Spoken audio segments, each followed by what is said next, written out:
Good day and welcome to this special edition of Spotlight we call GM's Corner, a regular series of short conversations with Lake Monticello's General Manager Steve Hurwitz about what's on his agenda and what's on his mind. Good morning again, Mr. General Manager. Nice to be with you. It's great to be back, Ron. Well, thank you. We've got a lot of land clearing going on the fringes of the lake here. My heavens, right off the 11th tee for one, along 600 down toward Broken Island, back across from CVS. And what hasn't yet, I guess, been cleared, but is in prospect, is a massive new development up at the junction of Lake Monticello Road and Virginia 53, right, basically adjacent to Effort Baptist Church up there.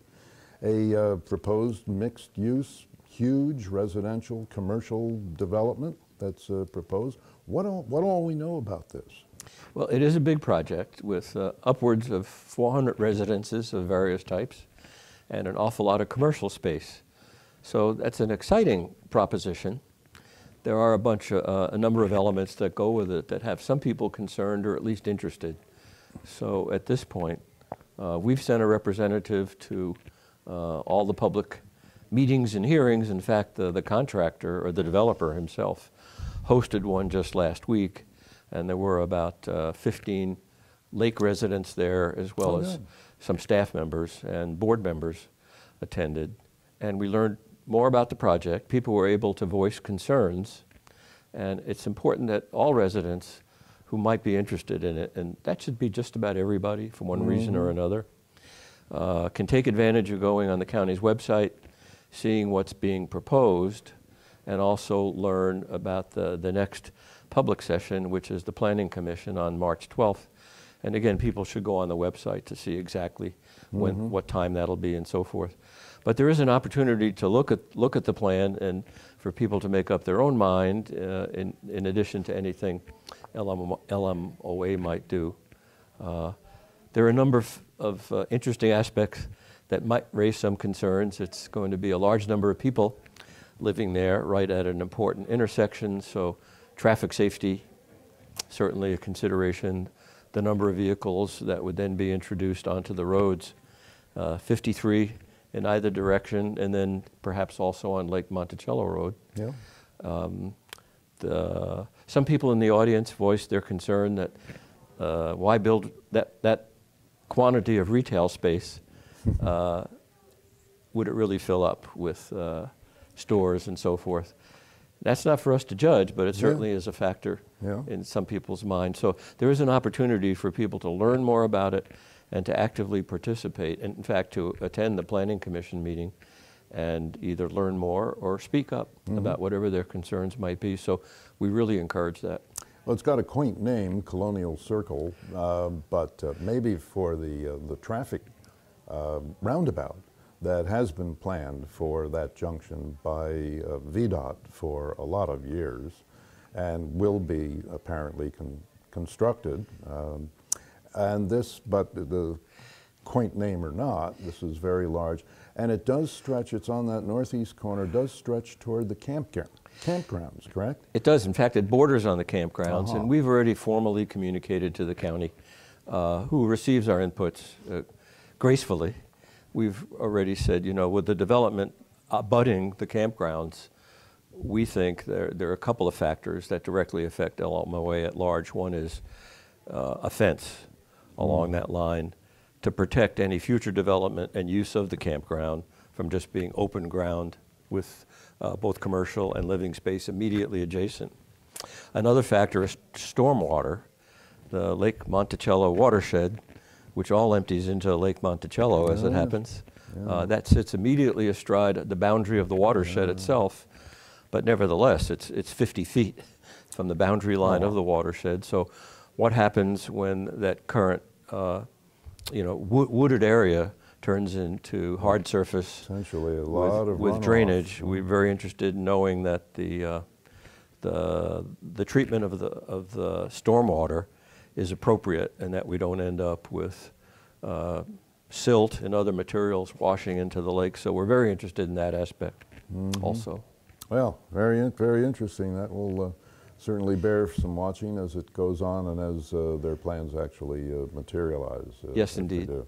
Well, you have some thanks in order, which is always nice for people to hear. Apparently, those who stepped up and got their barcodes early so that they could come flashing through Turkey Sag or wherever they're going to be flashing through. Yes, indeed. Well, this is a great story. The deadline is not till April 15th. We picked a prominent date, the Ides of April, also tax day, for it to be mandatory to have a barcode in order to come in through Turkey Sag for residents.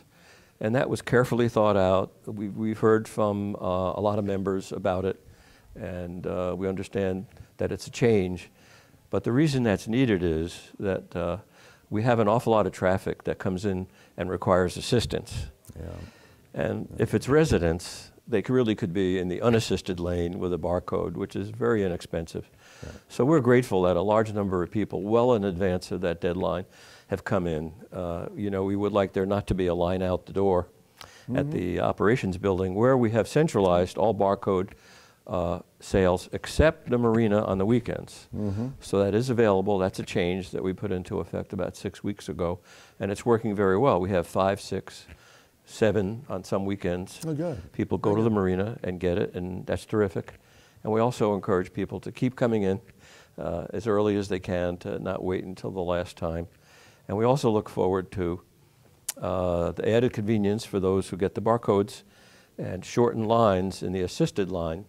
We've done other things to try to keep those lines down, but it turns out that the barcodes on eligible vehicles is a huge factor in keeping the traffic flowing coming in. Yeah, well, and actually saves those folks time also. Yes, Get indeed. Right down, yeah, and apparently a lot of people did reach out to express their appreciation to both the security forces and maintenance for the job that they did in the last snowstorm, which got nasty.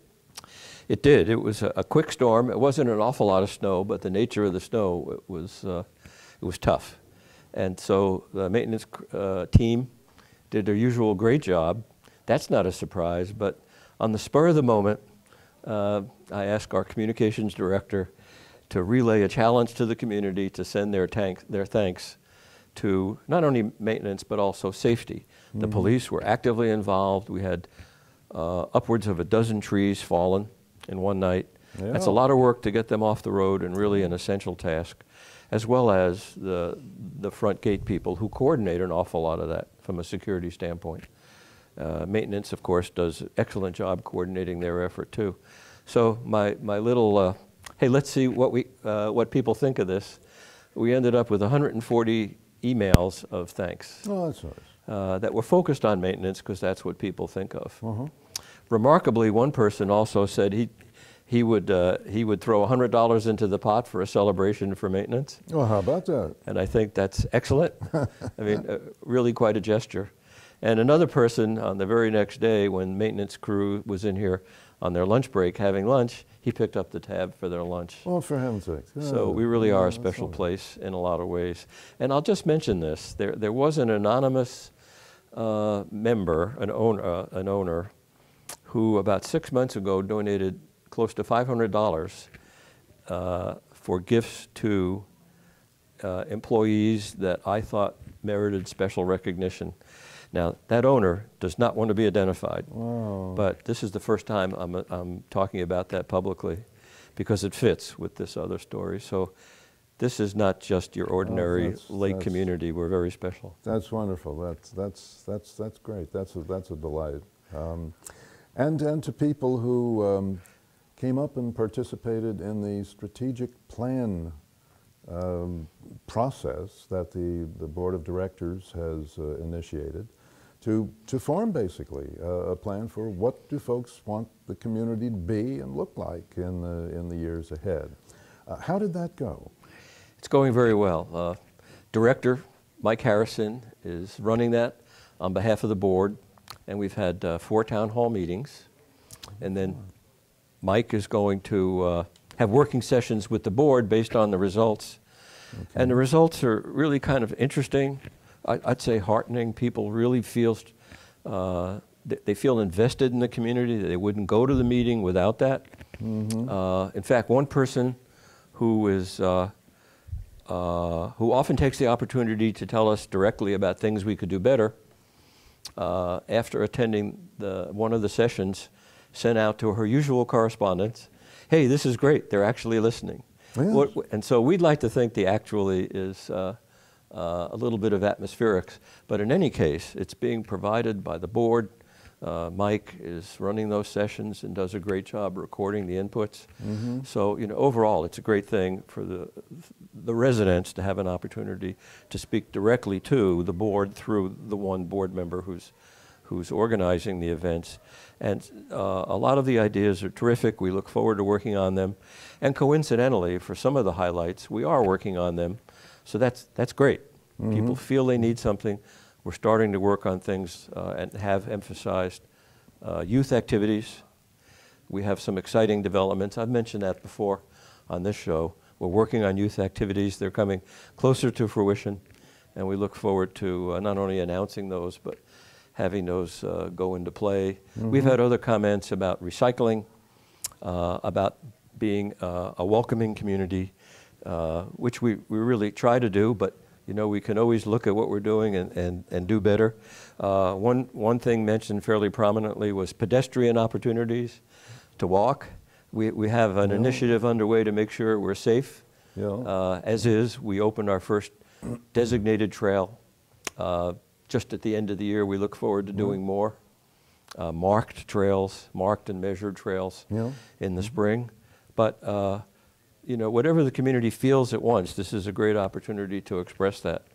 And I know the staff is very interested in working on what the community wants. Yeah, Director Harrison ran down a whole list at last Thursday's Board of Directors meeting. And basically, as you mentioned, one at the top of the list is be more inclusive and welcoming. And I just... From some of the other suggestions, well, be more green. Folks, instead of rule enforcement, shift to helping hand approach. Forecasting on bad delinquencies. Now that has been off and on a policy for years. It's been very difficult to get to some of it, but that's certainly well merited. And then a lot for the youth activities, and basically an awful lot of this, is it not? Just summarizes what we've seen over the last decade or more, the total demographic change here in the lake. Because as I think Director Harrison pointed out, I can't remember the exact statistics, but maybe 20 years ago it was 70-30 retirees and working families, younger families. And now he cited, this I do remember, said it's more like 80% working families, younger families, 20% retirees. And so that whole shift, including the enforcement helping hand, kind of times are a-changing, and maybe expresses some people chafing over some of the very specific bylaws and things of that nature. Been asking that question for years. We going to recognize that in bylaws? I know that's not your department, that's the board's, but as the GM, you obviously see it firsthand. Well, it's clearly true.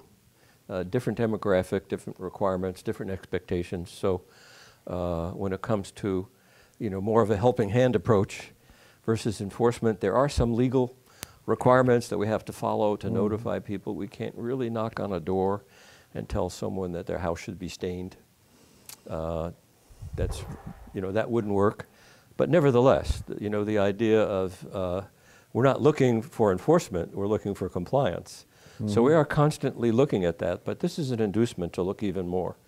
And so, even that is something we are definitely and clearly looking at about how we do that. And some of the other suggestions too, none of them are outrageous and do reflect the changing demographics. So in regard to youth activities, for example, we've been able to realign duties of a couple of staff members and consolidate some databases, which made it more efficient concerning barcodes. In doing that, we freed up a key employee, long-time, loyal, hardworking employee, to dedicate just about 3/4 of her time to activities, prominently youth activities, but not solely. Because one of the suggestions, by the way, was now that we're working class, now that we have a lot of people working, instead of retiring at the lake, they're not available Monday through Friday for committees and groups. Right. So both committees that help manage the LMOA overall, which are very important, and those that are there for certain activities and avocations and so forth. That's an important point to consider, and we do have a person working on that. I can't say that we'll be able to spin up everything instantaneously, but things are moving right along in that direction. So the board's going to synthesize all this, and then what happens? Yes. Well, after the town hall meetings, Mike has got 2 working sessions with the board planned. Okay. And then I think very soon we'll also be able to announce, you know, anything else that follows from that in terms of the schedule for this strategic plan, which will guide us for the next 5 years. All right. Well, that's fine. Before we wrap up, I just wanted to touch on, we finished the promotion, the 2-for-1 food and beverage promotion went through the end of February. I guess it was last Thursday night, coincident with the board of directors meeting, and the pub was packed. I know that because we were over here, and it was jammed, people getting in under the wire. How did that work out? I thought it was terrific. We had 945 coupons used, which if you multiply by 2 means, you know, 1,800 and change people, because it's 2 for 1, along with anybody else that was with them. So that's an awful lot of people that came into the pub. I saw faces I hadn't seen in the pub before. It was both, pub and lakeside. Yes, both. So it exposed both venues to people that might not have seen just what's available. Remarkably, we have heard in spots about long-term residents who didn't know we had a restaurant here or at Ashlawn. I mean, at Ashlawn or at the pub. And, you know, so exposing them to that as well as the food is interesting. I wouldn't say as a result of that offer, but just because of the suggestions that have come in. Andrew Kerper, our director of food and beverage, is constantly evaluating the menu. And there's been a call at Ashlawn, for example, to bring back some of the old favorites. Okay. And Andrew's working on that. You know, you don't have customers if you don't have customers. That's right. So we're looking forward to the 2 styles continuing to be popular. Ashlawn is a great facility with a lot of seating capacity. So we're looking forward to people considering that, especially as the menus are tweaked and so forth. So the revenue actually, even though the 2-for-1 would appear that we're, you know, perhaps that might hurt you financially, January was a huge increase in revenue, significant, let's say, increase in revenue, even given the 2-for-1 aspect. So it really is about people taking advantage of what's here and using it. That's important to the long-term financial health of our F&B endeavor, which is an essential part of life at the lake. Okay. All right. Well, that's great. That's quite a roundup. So we'll leave it there, as they say. How's that for this time? And thanks very much again for your time and for all your efforts. My pleasure, Ron. On our behalf. Thank you. You've been watching GM's Corner with Lake Monticello General Manager Steve Hurwitz. We hope you'll join us again for these future sessions when you can learn an awful lot about what's really happening here, life at the lake, either here on your good old Channel 977 or up on YouTube. So until we see you again, on behalf of the LMOA Broadcast Group, I'm Ron Krause. Thanks and good day.